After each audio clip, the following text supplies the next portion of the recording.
Hey guys, so today I'm going to show you how to install the upper speedometer or the speedometer gauge in a 2006 Honda Civic. So if you thought this video was helpful, don't forget to comment, like, share, and subscribe. So the first thing you want to do is take off the bottom piece. It's held in just by clips, so all you need to do is just yank on it gently and it should come out. Then take off this one screw here.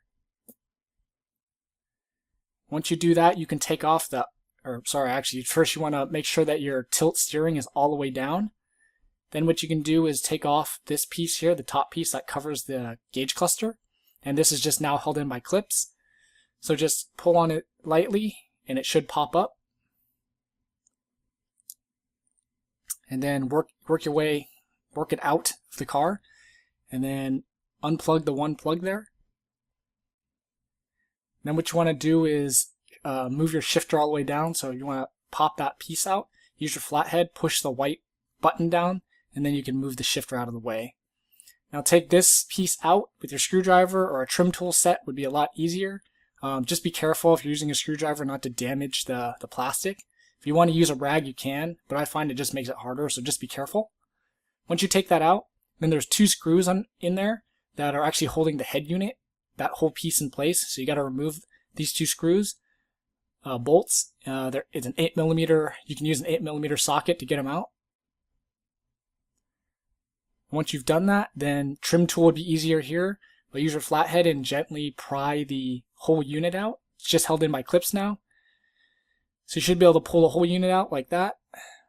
And if you're doing a head unit install, well, there you go. This is pretty much it. Then just unplug the 3 plugs here. And there's 2 more plugs that you need to unplug. And then you can put in your new dash kit, your new head unit, and you're good to go. Well, we're doing the speedometer, so on we go. So after I didn't even remove those, I just left them in. I just need to get the whole unit out of the way. And then there's 3 screws that hold that upper piece of the cover in place. So unscrew the 3 screws. And then that whole upper piece is just held in by clips. So all you need to do is just yank it gently and it should pop out. So there you go. Nice and gentle, and the whole piece should come out. So here's what it looks like, the back side, so you can see where all the clips are. And then the speedo unit is only held in by 3 screws. So 1, 2, and 3 over there. All you need to do now is just unscrew the 3 screws. So 1, 2, and 3.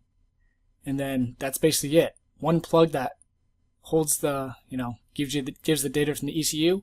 Unplug that. Put in your new one, and everything else is in reverse order. So plug in your new one, put the 3 screws back in,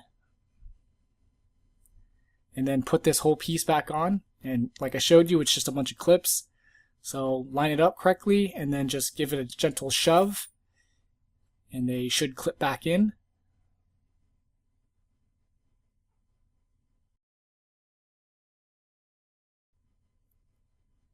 Okay, once you do that, then just put in the 3 screws that are holding it in place. I guess extra protection, extra security. So screw those in, and then put in your head unit piece, which is just a clip in at this point, so just push. And then screw in your 2 bolts there with your 8mm socket. Put the cover on, and then plug that piece back into the upper part of the gauge cluster piece. Work that back in there, and then right now it's just being held in by clips, so you just need to push. So once you do that, then it's just the 1 screw, and then just put in that bottom piece, which is held in by clips. And that's basically it. So if you thought the video was helpful, don't forget to comment, like, share, and subscribe, and thanks for watching.